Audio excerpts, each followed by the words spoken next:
galera, estamos começando mais um podcast aqui na Geração Ativa, UNB. A propósito, eu sou a Kézia. Eu sou o Elvio, seja bem-vindo ao nosso Teamcast.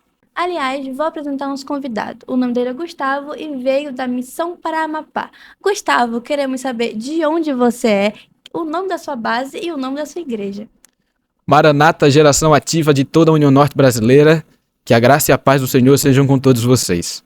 Como dito, eu me chamo Gustavo, tenho 15 anos, faço parte do distrito da Cidade Nova, a igreja sede do distrito, o grupo de adolescentes Quírios, o nome da base Quírios, um grupo de adolescentes muito envolvente, um grupo que estuda, ensina e vive a palavra, algo que é muito difícil para os adolescentes do mundo de hoje, e vim aqui nessa missão de representar eles nesse estudo da lição dessa semana. Ele parece muito o pastor falando em qualquer podcast. Assistam, é sério, não tô brincando não, parece. Muito. Tá bom, Elvio, tá bom. Gustavo, queríamos saber se você tem alguma história de fidelidade que você queira falar para os nossos ouvintes, ou alguma história que realmente você se sinta impressionado, ou que queira... qual é a palavra? Que queira mostrar... Não, mostrar não. Que Demonstrar? Queira... Não, acho que não. Que Retratar. queira retratar aos nossos ouvintes. Eu acho que todo adolescente que estuda a palavra, ele tem sim uma comunhão com Deus e ele busca experiências com Deus. Eu acredito que uma das experiências que mais me marcou foi quando eu preguei na igreja da Cidade Nova 6. E eu fiz um apelo ali naquele sermão, um apelo que eu nunca tinha feito antes. E eu li um texto que veio na minha cabeça de repente, não estava no sermão aquele texto, mas aquele texto veio na minha cabeça de repente e eu li aquele texto. No final, quando eu fui me despedir do pessoal, uma irmã chegou comigo e falou: "Olha, esse texto falou muito comigo. Eu já tinha lido esse texto quando eu era pequeno e você trouxe ele de volta para mim mais de 20, 30 anos depois. Isso me trouxe muita alegria. Meu marido sofreu um acidente, ele foi para UTI, tá internado, tá muito mal, mas eu tenho fé que Deus vai recuperar." E alguns meses depois eu tive a notícia de que o marido dela se recuperou e ela continuou e continua firme nos caminhos do Senhor. Eu acredito que foi uma experiência assim que me marcou. É uma experiência simples, mas única na vida de qualquer pregador que prega a palavra do Senhor. Muito bom saber que ele está melhor agora. Que bom que ele está bem. Mas uma pergunta um pouquinho fora desse contexto espiritual. Você é daqui do Pará mesmo porque você tem um sotaque meio diferente? Sou daqui do Pará, sou natural da cidade de Belém. Nasci no Hospital de Clínicas, Nasci em 2008, sou natural aqui do Pará. Não sei porque meu sotaque não parece tanto, mas sou 100% paraense, amo um açaí, a propósito. E como todo paraense, tem que ter o sotaque paraense, tem que falar, tem que agir como paraense. Não tem como não ser paraense e não falar ser como paraense. Realmente, diferente de nossa amiga Kézia, que é maranhense, não é mesmo, Kézia? Mentira, sou nascida no Pará. Meu açaí nada supera, com licença. Então, voltando ao tema central da nossa lição, que no caso é a lição 6 sobre coração partido. Elvio, pode nos dar um índice, o começo dessa lição? Essa lição fala sobre Oséias e Gomer, o casamento, a história de amor que houve entre eles ali, que Deus deu essa revelação a ele e de um modo de demonstrar ao povo o seu verdadeiro amor. Você quer comentar mais com a gente, Gustavo? A lição ela tem um objetivo. Eu tracei aqui 3 objetivos para essa lição. O primeiro objetivo é a gente compreender o amor de Deus. O amor de Deus ele é dividido em 3 pontos. Primeiro, a gente precisa compreender, a gente precisa entender o amor de Deus por cada um de nós. O segundo ponto, você precisa sentir o amor de Deus. O sentir o amor de Deus é uma experiência única.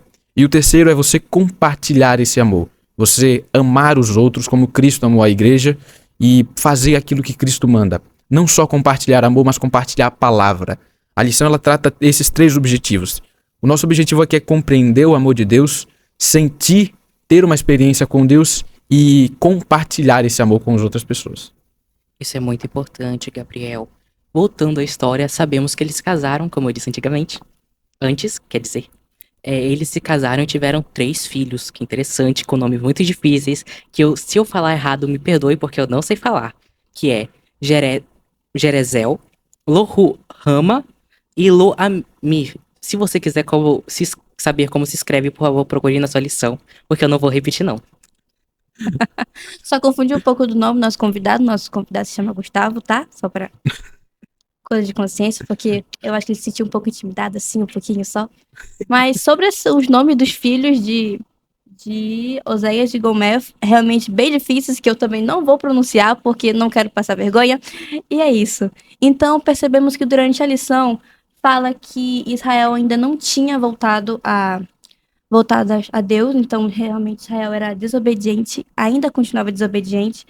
E sabemos que Gomer, digamos que era muito, muito pecadora e foi uma coisa muito complicada.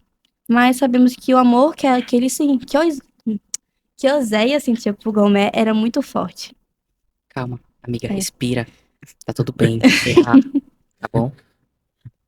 E não só falando desses 3 filhos, eles também, o nome deles significa algo relacionado à história de Israel, o que é muito interessante. Quer comentar com a gente, Késia ou Gabriel, o significado do nome dos filhos? É muito importante que a gente entenda que o contexto. A gente não pode pegar uma história e não entender o contexto dela. O contexto que se passa a história de Oséias é um contexto onde Israel está se prostituindo, onde Israel não tá nem ligando para Deus, como se Deus só existisse e eu não quero saber se ele tá cuidando de mim, se ele tá bem, não quero saber.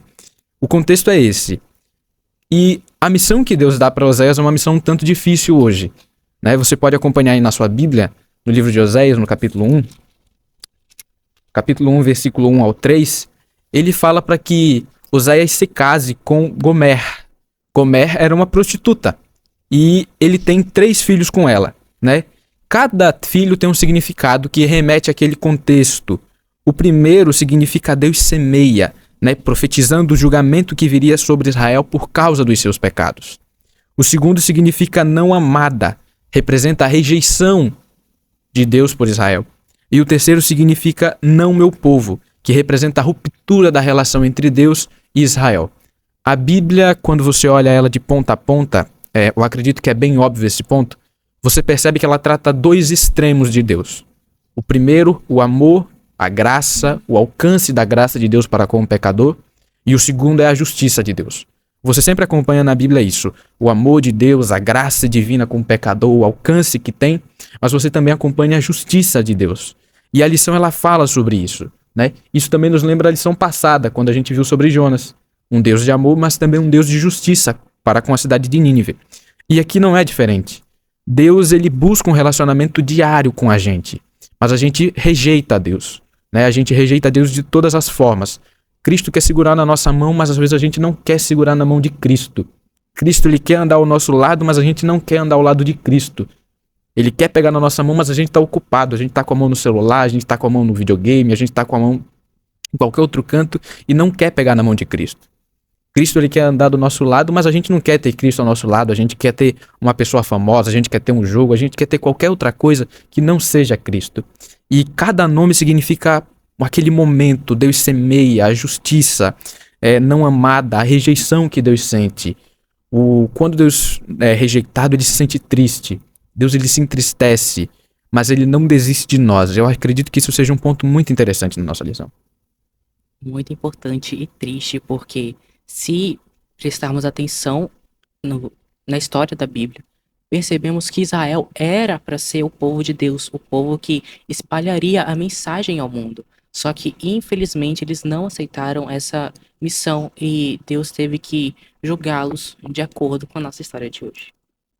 Realmente, Israel foi o povo escolhido, mas pelos seus pecados, o que eles cometeram desde quando saíram do Egito, foi realmente como é o nome? Uma tristeza. Foi realmente uma tristeza profunda para Deus, porque pelo que acho que a maioria sabe, Deus cuida e ama todas as pessoas. Então, foi realmente uma tristeza muito forte para Deus, pelo povo escolhido, não aceitá-lo. Exatamente. Eu acredito que a lição ela também nos mostra um outro ponto, que Deus ele não nos deixa de amar em momento algum, né? Deus não deixa de amar você porque você errou, assim como ele não te ama mais porque você acertou, né? Tem gente que tem na cabeça isso, caramba, pequei, agora Deus me ama menos. Pequei de novo, agora ele me ama muito menos. Mas quando a pessoa acerta, não, agora Deus me ama mais. Deus não te ama menos porque você errou, assim como ele não te ama mais porque você acertou. O amor de Deus por você, ele é infinito. Tem um texto que vale a pena a gente ler. Pessoal que está assistindo, abra sua Bíblia em Miqueias, capítulo 7, versículo 18. Miqueias capítulo 7, versículo 18, ele é um texto muito forte e ele nos mostra que, independente dos nossos erros, se a gente se arrepende, Deus ele está disposto a nos perdoar e a andar conosco. Diz assim, ó: quem, ó Deus, é semelhante a ti, que perdoas a iniquidade e te esqueces da transgressão do restante da tua herança? O Senhor não retém a sua ira para sempre, porque tem prazer na misericórdia. E o versículo 19 diz: tornará a ter compaixão de nós, pisará aos pés as nossas iniquidades e lançará todos os nossos pecados nas profundezas do mar. Independente dos nossos erros, Cristo nos ama infinito. O amor de Deus por nós é infinito. Se você erra ou se você acerta, Ele te ama infinito e Ele está disposto a fazer o que for necessário para encontrar você. Chega, me tocou aqui, ó, bem no fundo do meu coração. Então, voltando. Tanta coisa. Nós vamos parar um pouquinho da lição, porque eu sei que vocês não vão prestar atenção em tudo, o que é normal. Vamos voltar a falar de Gustavo. Gustavo, antes da gente finalizar com as nossas ideias, eu queria te perguntar: que conselho você daria aos adolescentes que desejam desenvolver um relacionamento mais profundo com Deus? Eu vou dizer o que o pastor da minha igreja diz: ore, estude e viva para sempre. Orar, estudar e você irá viver para sempre. Para ter um relacionamento com Deus, primeiro você precisa querer. Primeiro você precisa ter no seu coração o desejo de ter um relacionamento com Deus. Você precisa buscar. Cristo vai atrás de você? Vai. Mas Ele não vai conseguir te conquistar se você não querer. O primeiro ponto é você querer um relacionamento com Deus, um relacionamento íntimo. Esteja aberto a uma relação íntima, lado a lado com Deus. Segundo ponto é você aceitar o que Deus vai fazer na sua vida. Às vezes a gente não aceita o que Deus vai fazer na nossa vida, às vezes a gente questiona o porquê da provação, questiona o porquê nós caímos na tentação. E algo relacionado a isso é que às vezes Deus não te livra da provação, mas Ele te dá o abrigo na provação. Ele pode não te livrar no momento da provação, mas Ele vai te dar o abrigo, Ele vai te dar a sua mão protetora. O adolescente que quer ter um relacionamento com Deus, ele precisa primeiro querer. Ele precisa confiar em Deus. O Salmos 37:5 diz assim: entrega o teu caminho ao Senhor, confia nele e o mais Ele fará. Primeiro ponto é entregar o seu caminho ao Senhor. Segundo ponto é confiar. Mas também precisa fazer a sua parte. O texto diz que Ele vai fazer o mais. Mas para Ele fazer o mais, você precisa pelo menos fazer o menos. Se você quer ter um relacionamento com Deus, esteja disposto a novas experiências, às mudanças que Deus vai fazer na sua vida, e aceite o que Cristo for fazer na sua vida, porque os planos de Deus é muito maiores do que os seus planos. Pode ter certeza disso. Eu acho que ele consegue fazer teologia. Eu também acho. Temos um pastor entre nós. Realmente.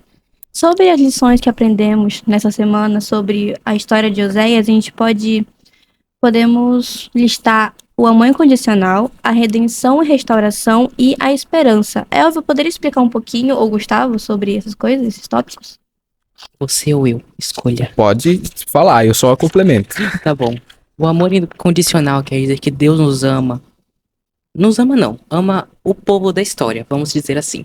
Deus ama seu povo com amor incondicional, mesmo quando se erra e se afasta dele. Como sempre dizem, como um amor de mãe, que mesmo não estando presente ali, mesmo que a mãe esqueça do seu próprio filho que ainda mama, Deus estará com você e te amará profundamente. Também tem a redenção e restauração. Não julguem a minha dicção ruim, tá bom? Agradeço.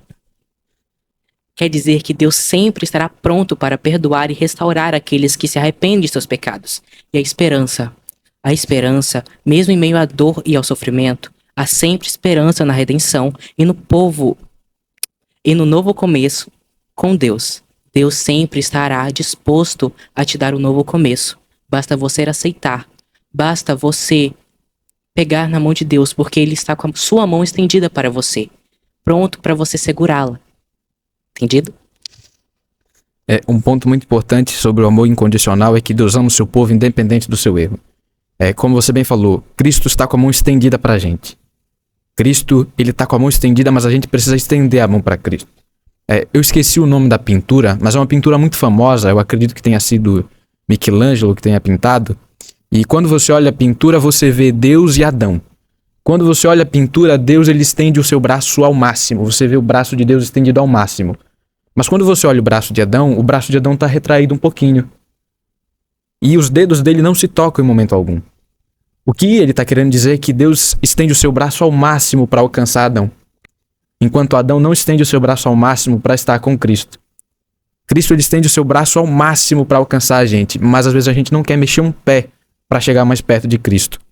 A redenção e a restauração ela é surreal. A gente não tem como explicar. O amor que Cristo sente por nós não tem como explicar. Cristo podia ter desistido de nós no Getsemane, podia ter desistido, podia ter dito, olha, não vou conseguir, é muito peso, não vai dar certo. Naquele momento ele podia ter dito, ó, pai, não vai, não quero, desisto. E ele podia ter subido, ele podia ter a escolha de nem ter vindo a esse mundo. Mas João 3,16 diz que Deus nos amou de tal maneira que ele decidiu vir para nos salvar. Cristo ele entregou a sua vida por nós e às vezes a gente não liga muito para esse sacrifício, a gente trata como se fosse um sacrifício qualquer, trata como se fosse só mais um que morreu na cruz.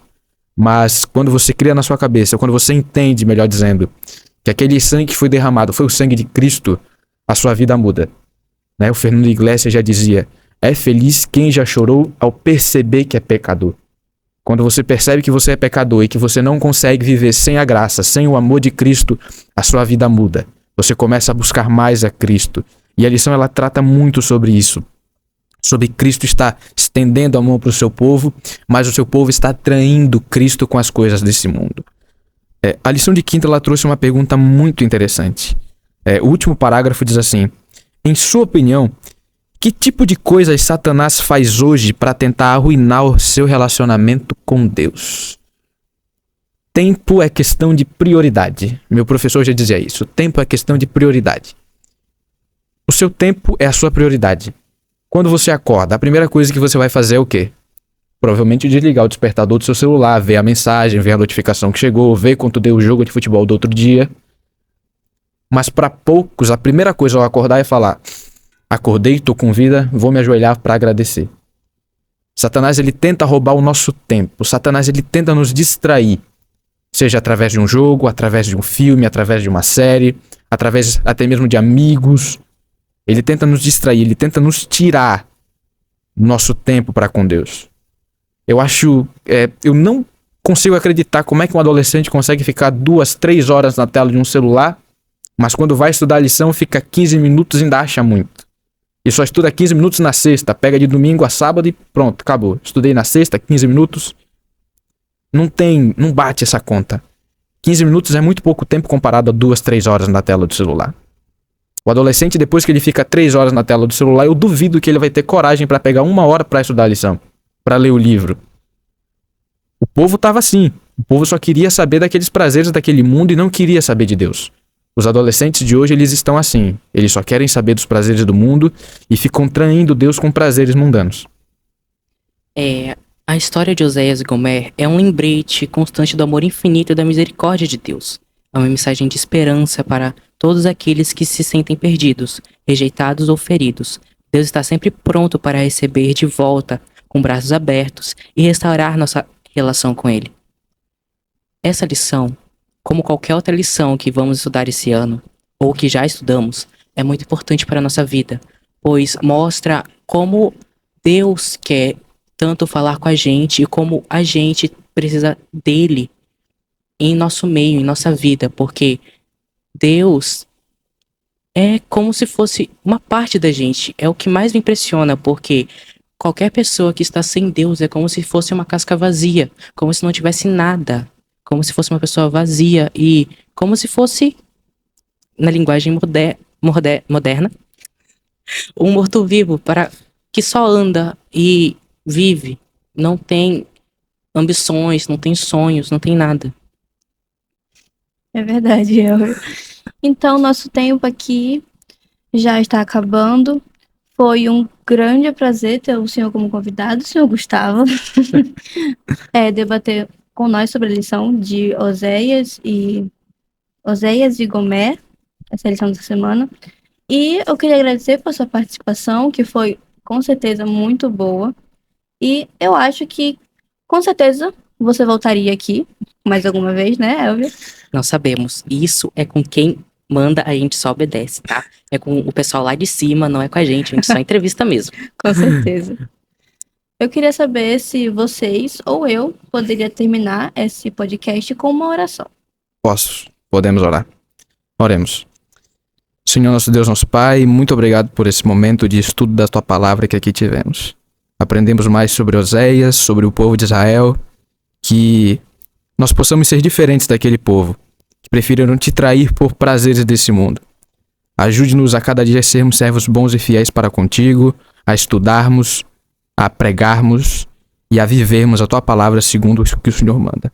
Continue abençoando todos esses adolescentes da União Norte Brasileira, que cada adolescente possa ser um missionário, possa pregar a Tua Palavra a muitas outras pessoas.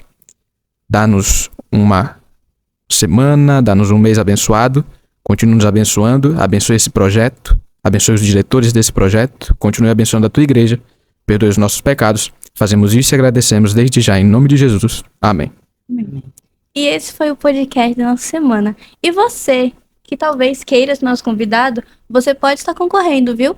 Até a próxima. Tchau! Tchau!